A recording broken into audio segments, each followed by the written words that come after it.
하나님이 천지 만물을 창조하심은 먼저는 하나님의 영광을 위함이지만 매일매일 창조되어진 하나하나를 살펴보면 우리 인간을 위함이었구나.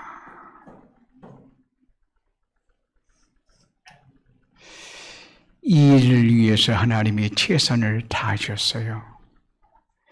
최선을 다하신 증거가 일에 되는 날 안식하심으로 전능하신 하나님이 안식하셨다는 말씀은 창조에 최선을 다하신 하나님이시다. 최선의 가장 아름다운 작품, 최고의 걸작품이 무엇일까? 가정이어요.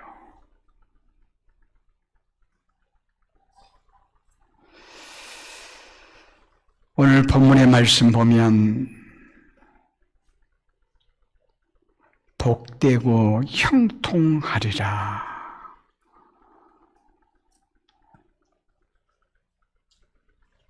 어찌할 때? 여호와를 경외할 때. 무엇이 그의 가정이?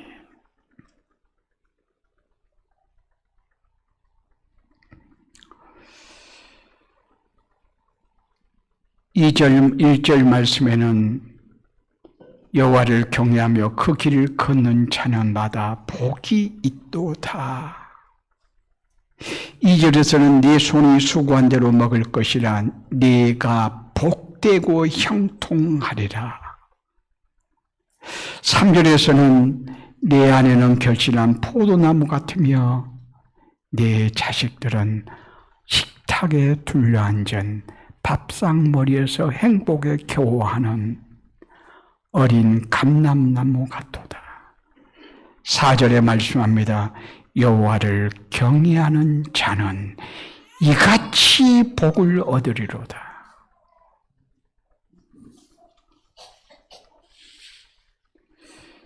여호와를 경외하는 자에게 이와 같은 복이 있으리라고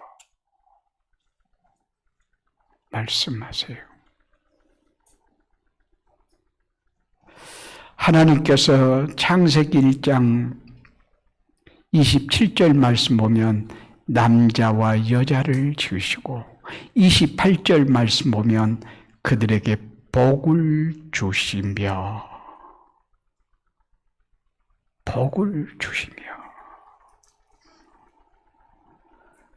복 주시기를 얼마나 좋아하시는지 그 복이 형통의 복이에요. 형통의 복은 어찌하여 얻을 수 있는가? 여호와를 경외할 때.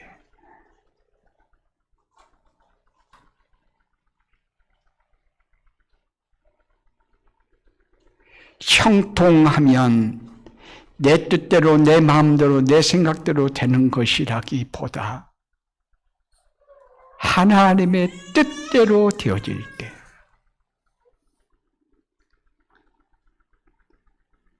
하나님이 함께 하실 때, 하나님이 기뻐하실 때, 하나님이 좋아하실 때, 이게 바로 형통이라.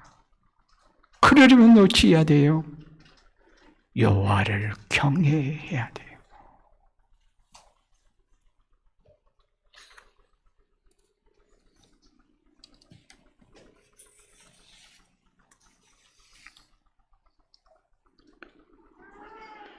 그러니까 복되고 행복한 가정이 되려고 하면 여호와를 경외해야 된다, 그런 말씀이에요. 1절에 말씀하고 있어요. 여호와를 경외하며 그의 길을 걷는 자마다 복이 있도다.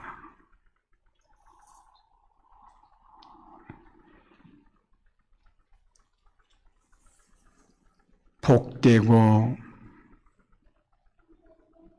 형통한 자가 되는 비결은 여호와를 경외함에 있다고 본문에 확실하게 선언하고 있습니다. 그러니까 여호와를 경외함이 없이 진정한 복, 진정한 형통이 있는가? 없어요.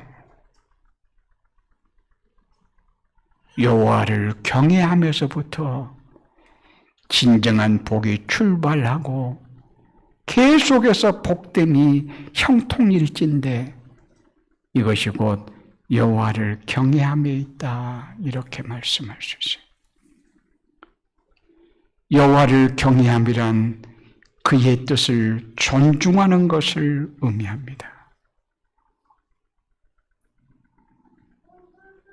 곧 여호와를 사랑하고, 여호와를 사랑하면 여호와의 말씀을 마음판에 새기고 그의 뜻을 알아 순종으로 반응할 때 여호와를 온전히 경외한다, 이렇게 말씀할 수 있어요.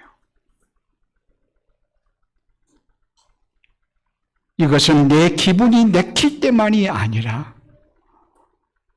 지속적으로, 규칙적으로, 항상 끊임없이, 변함없이 여호와를 섬겨야 된다라고 하는 이런 말씀이에요. 그러니까 여호와를 경외하는 마음이 내 마음을 온전히 지배함이 우리가 삶을 살아가는 대원칙의 삶이라, 이렇게 말씀할 수 있어요. 복되게 살고 싶다면, 형통한 삶을 살고 싶다면 우리의 마음 중심에 여호와를 경외함으로 가득할 때라고 이렇게 말씀할 수 있다, 그런 말씀이에요. 여호와를 섬긴다 하면서 하나님을 사랑하는 마음도 없고 순종하려는 마음도 없다면 하나님을 헛되이 경외함이라고 말할 수 있을 거예요. 여호와를 경외하는 것은 하나님의 뜻을 알고 두려운 마음으로 그 말씀을 지켜 행하는 데 있다, 이렇게 말씀할 수 있어요. 공포를 겪는 두려움이 아니라 공경하는 의미에서의 두려움이에요.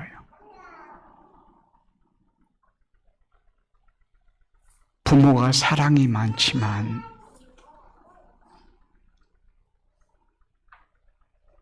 그저 버릇없이, 예의 없이 함부로 구는 자식이 아니라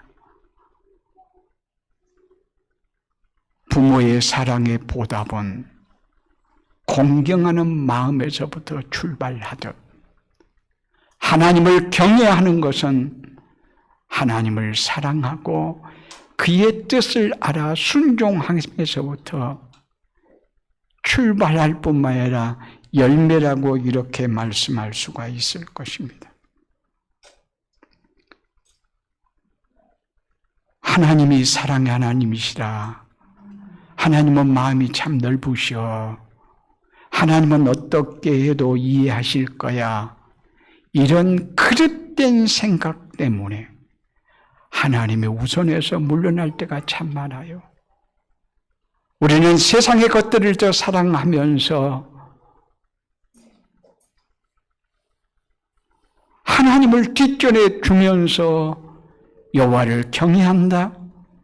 이것은 하나님을 이용해 먹는 것이지 여호와를 섬긴다 말할 수가 없을 거예요. 우리가 세상에 주어진 모든 것 하나님의 선물로 여기고 아름답게 사용을 하려고 하면, 하나님이 기뻐하게끔 사용하려고 하면 하나님을 사랑하고 경외하는 이 마음이 항상 우리를 지배할 수 있어야 된다, 그런 말씀이에요. 내 마음 중심에 항상 여호와를 경외해, 여호와를 사랑해. 그러기에 하나님의 뜻을 알고 싶고, 뜻을 알면 순종으로 반응하고 싶고, 이런 것들로 가득 차야 되겠다라고 하는 이런 말씀입니다.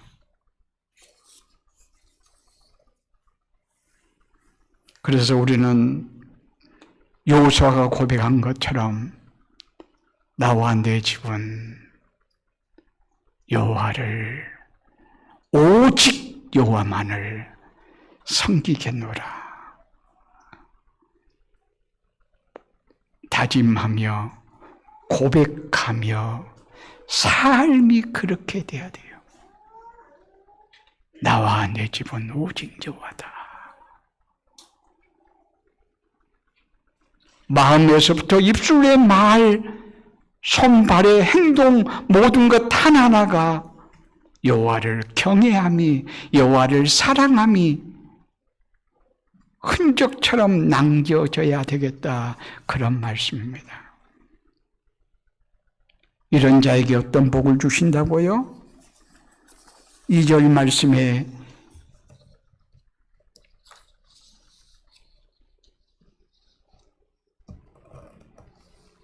내가 내 손이 수고한 대로 먹을 것이라. 내가 복되고 형통하리라. 네가 수고한 대로 네가 먹을 거야. 하나님의 축복은 수고 없이 주어진다고 말하지 않습니다.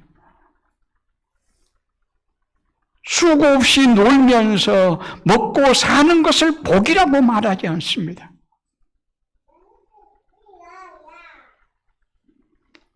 번작의 에덴에서부터 하나님께서는 문화적인 사명을 맡기실 때 이 문화적인 사명 자체가 수고였어요. 노동이었어요. 그러나 힘들고 고달프고 원망스럽고 짜증스러운 그런 일이 아니고 행복한 노동이었어요.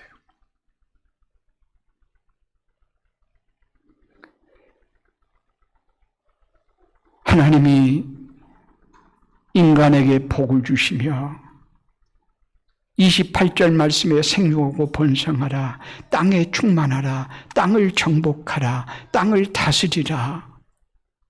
이러한 말씀 한마디 한마디가 문화적인 사명인데 곧 하나님께서 일하는 존재로 인간을 지셨다 그런 말씀이에요.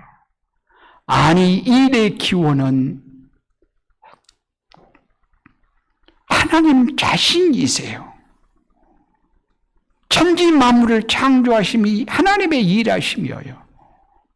그 하나님을 닮은 자는 창조된 세계 속에서 하나님이 이 자연 속에 무한한 가능성들을 숨겨 놓으셨는데 마치 보물 찾듯이 하나님이 주신 탁월한 지성 가지고 재능 가지고 그것을 발견해서 이런 것들로 하여금 하나님의 창조의 아름다운 걸작품이 되도록 퍼즐 맞추게 하는 심정을 우리는 맞춰가야 될 사명 있는 우리들이라 이렇게 말씀할 수가 있다. 그런 말씀이에요. 그러니까 일하지 않고 먹고 노는 것을 하나님의 축복이라고 생각하는 것은 이건 오해예요. 이건 대단히 잘못된 거예요.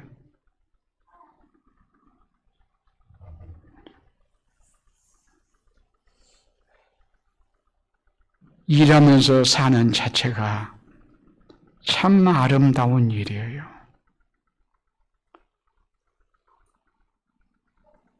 몸에 지나치도록 건강을 해칠 만큼 일을 해야 된다는 말은 아니고요. 하나님이 주신 재능 따라 하나님이 주신 일터에서 하나님이 주신 건강만큼 일하며 사는 자가 돼야 돼요. 내게 있는 재능이 무엇인가? 내게 주어진 일터가 어디지? 주부 같으면 아주 쉬운 예를 들면 가정이 일터예요. 음식을 만드는 것이 재능이에요. 또 그것을 할 수 있는 건강이 주어졌어요. 이 일이 작은 일이 아니에요. 참 아름다운 일이에요. 세상에서 소문날 만큼 대단한 일을 해야 높은 자리에서 큰 일을, 성과가 있고 경제적인 유익을 많이 얻을 수 있는 일이어야 일이란 말이 아니라, 물론 그런 재능이 있고 그런 건강이 있고 그러한 힘이 있고 그런 자리가 있고 그런 일터가 있으면 하는 것도 좋지만 모두가 반드시 그리해야 되는 것은 아니에요. 저는 최근에요, 우리 최복명 집사님 참 너무 아름다워요. 하는 일이 너무 아름다워요. 저에게 일주일에 한 2팀 정도는, 2명 이상 정도는 늘 찾아온 것 같아요. 일주일에 한 번, 못해도 한 번, 그러면 2번. 그러면 최근에는 내가 최복명 집사님 만들어 놓은 정원에 갑니다. 참 아름다워요. 다양한 꽃들을 갖고 왔어요.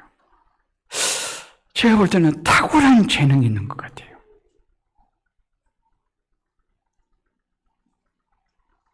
그러면서 유튜브에 올려요. 여러분, 만약에 유튜브에 안 올라가 있으면 양서인에 이렇게 한번 쳐보세요. 그러면 10,000명, 20,000명 가까이 막 들어와 있어요. 엄청나요. 그 사람들이 아름다운 꽃들을 보고 아름다움을 느낀다 그 말이에요. 아름다운 꽃을 보면서 아름다움을 느끼지 못한 사람이 없어요. 아름다운 꽃을 보면서 화낸 사람이 없어요. 아름다운 꽃을 보면서 위로받지 못할 사람이 없어요. 힘들고 어려울 때도 아름다운 것을 보면 위로가 되고 힘이 되고 격려가 되고 그리해요. 그런데 그런 일을 하고 있어요. 이건 대단히 아름다운 하나님이 주신 재능으로 하나님의 일을 하는 하나님의 동역자다. 일반 사회 속에서 어찌 보면 수입은 별로 없을 수 있어요. 없으면 없을수록 더 섬김일 수 있지 않겠는가? 그래서 더 아름답네.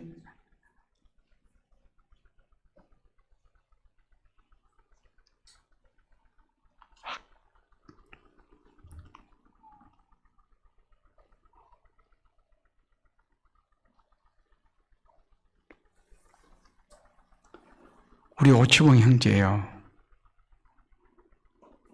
참 농번기 때가 되면 봄에 가을에 부른 사람들이 너무 많은 것 같아요. 최근에는 매일같이 일 다닌 것 같아요. 그럴 수 있으니 우리 오치봉 집사님이 아주 성실해요. 맡겨진 일을 아주 성실하게 꾀부리지 않고 요령필로 하지 않고 성실하게 할 수 있는 일을 아주 성실하게 한 것 같아요. 그러니 사람들이 때만 되면 불러요.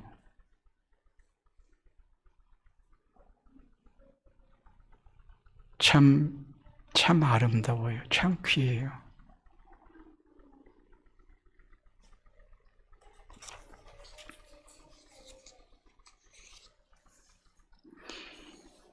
일거리만 주심이 아니라 때로는 수고의 열매를 결실을 맺게 하시어 또 우리의 양식을 삼게 하시기도 합니다.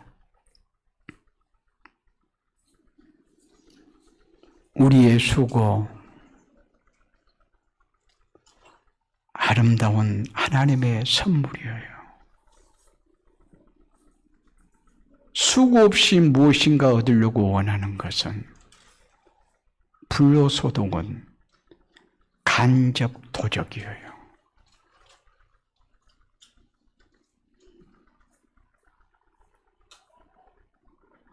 그러니까 제가 볼 때 우리 크리스찬들은 복권을 사는 것도 합당치 않고 주식을 하는 것도 특별한 경우에 그 회사의 사원일 경우에는 그 주식 회사를 위해서 가질 수 있어요. 또 주식하는 그 자체가 범죄라고 하기까지는 그래요. 왜? 정부에서 허락한 합법적인 일이기 때문에. 그렇지만 중요한 것은 주식을 하면 우리의 마음을 거기에 다 뺏겨요. 그러지 않을 사람이 거의 없어요. 돈을 벌려고 하니까.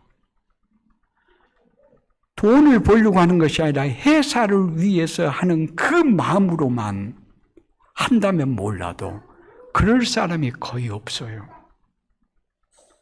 내가 주식에서 돈을 벌겠다는 거예요. 그러니까 거기에 온 집중이 다 가 있는 거예요.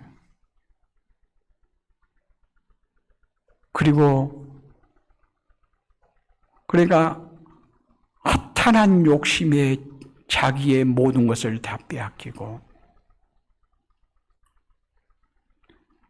얻지 못하면 상처가 되고 이것은 곧 욕심에 끌려 미혹된 삶이라.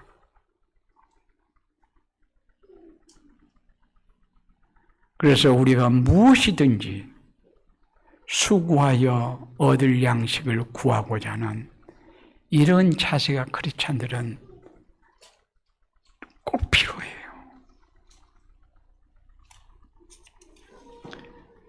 그런데 오늘 본문의 말씀에 뭐라고 해요? 2절에 할 일을 주시며 수고의 복을 주실 것이라 이렇게 말씀해요. 그리고 3절 말씀에 여호와를 경외하는 자는 네 집 안방에 있는 내 안에는 결실한 포도나무 같으며 네 식탁에 둘러앉은 자식들은 어린 감람나무 같으리로다. 집안에 있는 아내와 밥상머리에 둘러앉는 자식들의 사랑스러운 모습들을 보면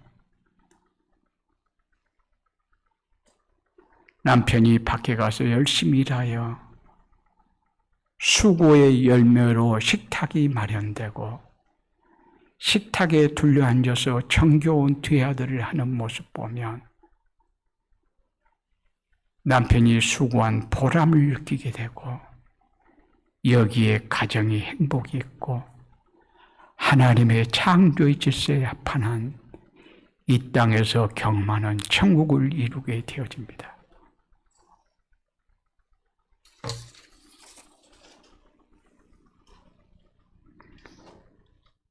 여호와를 경외하는 아내는 들포도처럼 쉬지 않고 결실한 포도 열매처럼 달콤하며 집안을 풍성하게 할 것입니다.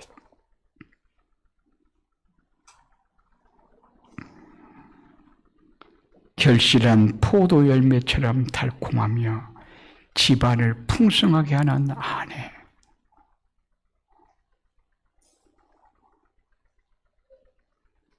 여러분들 그런 아내들이시죠? 참 얼마나 행복하고 아름다워요. 언젠가 아주 오래됐네요. 우리 혜영이 초등학교 1, 2학년 때 같아요. 엄마가 가끔 1년에 한 번, 2년에 한 번 정도 집을 비울 때가 있어요. 하룻밤 어디서 자고 온다고 할까요? 그러면 초등학교 1학년, 2학년인 하영이가요. 설거지도 지가 하겠다. 집안 청소도 지가 하겠다. 하여튼 얼마나 이거 대견스럽네. 이런 마음이 들다가도 어떤 마음이 드냐 하면 엄마가 없으면 얼마나 안쓰러울까. 어린 양 할 수 없는 엄마가 없으면 얼마나 안쓰러울까.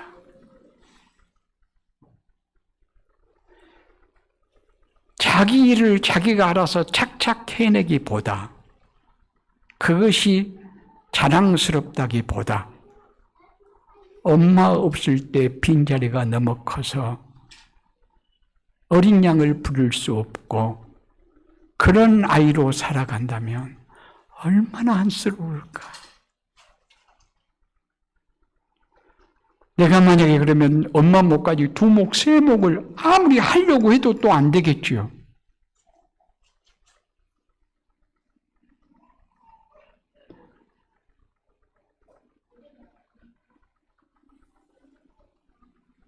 어린 양을 부리는 모습을 발견해 볼 수가 없도록 대견스러워요. 커져버렸어요. 그러나 그 모습이 어린애의 모습이 아니라 어린애는 어린 양을 할 수 있는 그런 환경과 분위기가 돼야 아이가 정서적으로 아름답게 자라갈 수 있어요.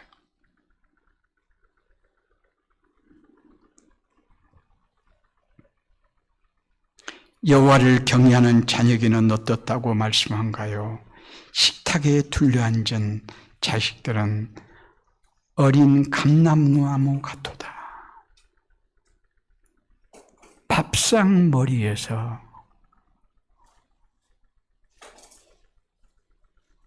정겨운 대화는 세상의 아름다운 교육이라.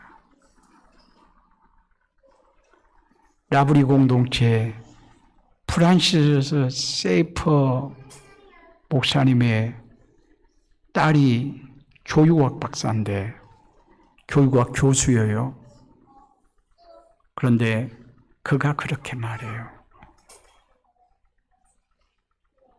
세상의 어떤 교육도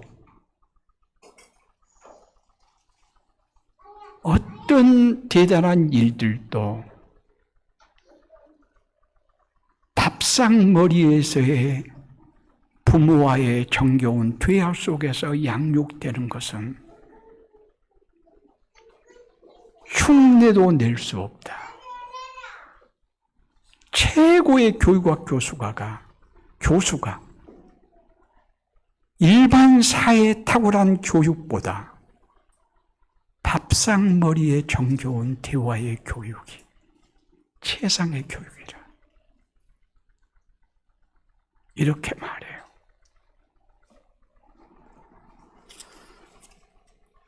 감람나무 열매는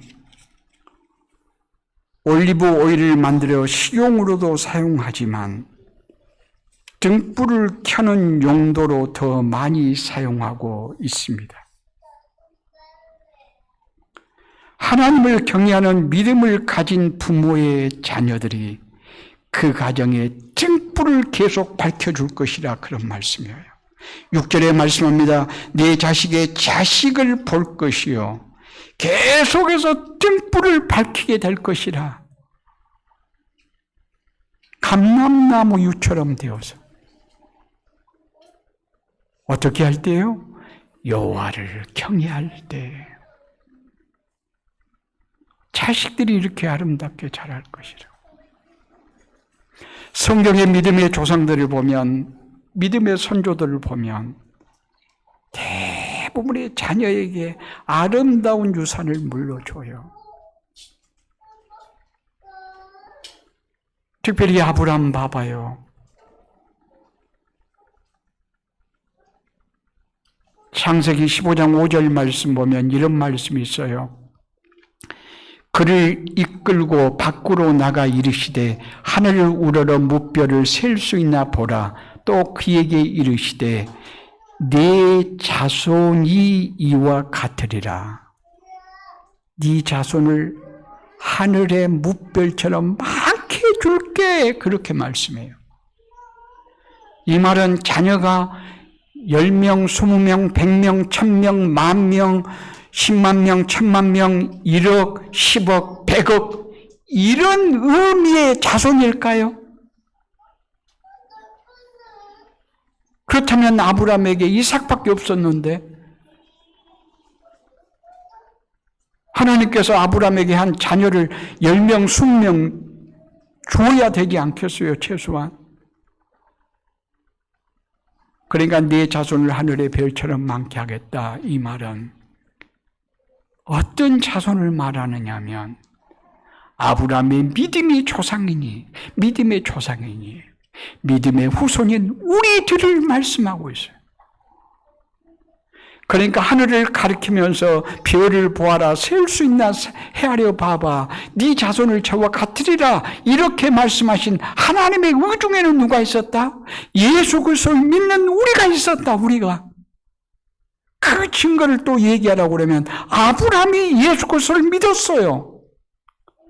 아브라함보다 예수 그리스도는 2000년 후에 태어나요. 그런데 오실 메시아를 믿었다고 말씀해요. 요한복음 8장 56절에 그렇게 말씀해요. 요한복음 8장 56절이에요. 너희 다 같이 한번 읽어요. 너희 조상 아브라함은 나의 때 볼 것을 즐거워하다가 보고 기뻐하였느니라. 이건 누가 하신 말씀이에요? 예수님이 하신 말씀이에요. 나의 때 볼 것을 즐거워하다가 보고 기뻐하였느니라. 이 말을 좀 더 쉽게 말씀드리면 아브라함도 오실 예수 그리스도를 믿고 기뻐 뛰며 즐거워했다. 그런 말씀이에요. 이런 아브라함이에요.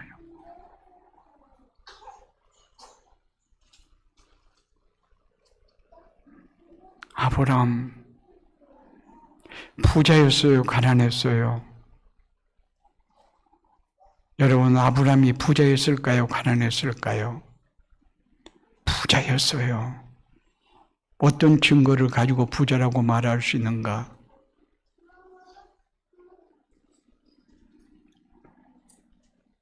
창세기 14장 말씀 보면 구돌라오멜과 동맹한 그들이 롯을 공격해 왔을 때 롯을 구출하기 위해서 집에서 길리온 318명의 용사를 거느리고 나가서 아브라함이 승리해요. 집에서 길리온 318명의 용사가 있었다는 말은 부자였다 그 말이에요.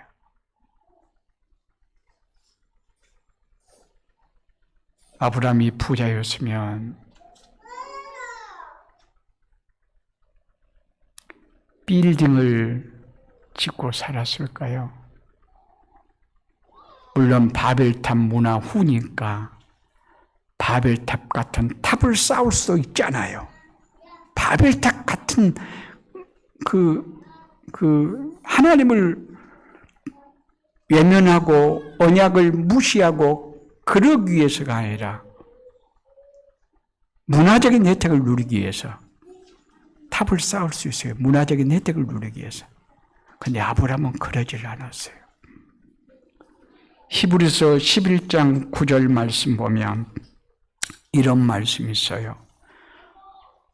9절 말씀, 믿음으로 그가 이방의 땅에 있는 것 같이 약속의 땅에 거루하여 동일한 약속을 유업으로 함께 받을 이삭과 야곱과 더불어 장막에 거하였으니.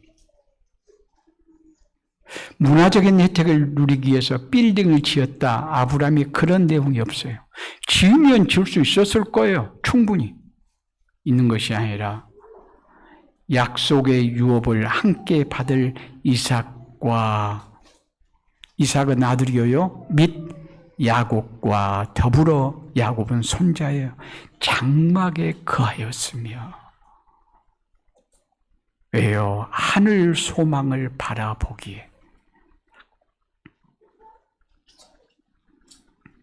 그러니까 아브라함은 하나님의 언약에 붙잡혀 살았을 뿐만이 아니라 그것을 대대로 물려주었어요. 그래서 아브라함의 아들 이삭, 이삭의 아들 야곱, 야곱의 아들 요셉이 애굽에서 국무총리였고 그의 권세로 말하면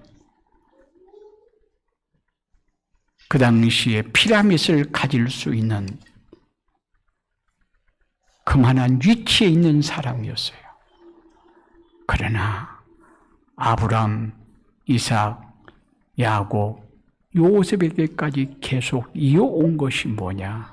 하나님의 언약이에요. 그래서 요셉은 내 뼈를, 내 유고를 애굽에 묻지 말고 피라밋을 세우려고 하지 말고 약속의 땅으로 가지고 가라. 결국 한참 지나서 몇백 년이 지나서 한 300, 400년 정도 지나서 모세가 요셉의 유고를 챙겨요. 이건 전부 다 대단한 하나님의 언약에 붙잡힌 거예요.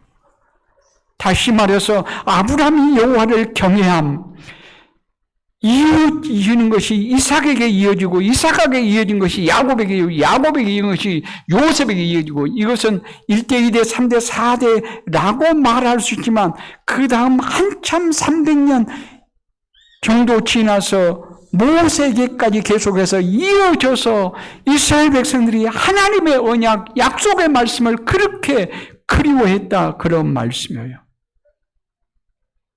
신앙의 대를 이어줬다. 그렇습니다. 자녀의 최고의 양육자는 부모입니다. 부모는 살아있는 시청각입니다. 최고의 교사입니다. 부모가 생각한 대로 자녀도 생각하고, 부모가 말한 대로 자녀가 되고, 부모가 행동한 대로 행동할 거예요. 부모가 예배를 중요시하면, 하나님을 우선에 여기면 자녀도 그럴 거예요. 그런데 세상과 물질과 다른 것들을, 취미를 하나님보다 우선해 두면 자녀도 그럴 거예요. 그러니까 우리가 믿음 안에서 하나님을 온전히 경외함으로 복되고 형통한 우리의 가정들, 삶이 되어줄 수 있기를 바랍니다. 기도하시겠습니다.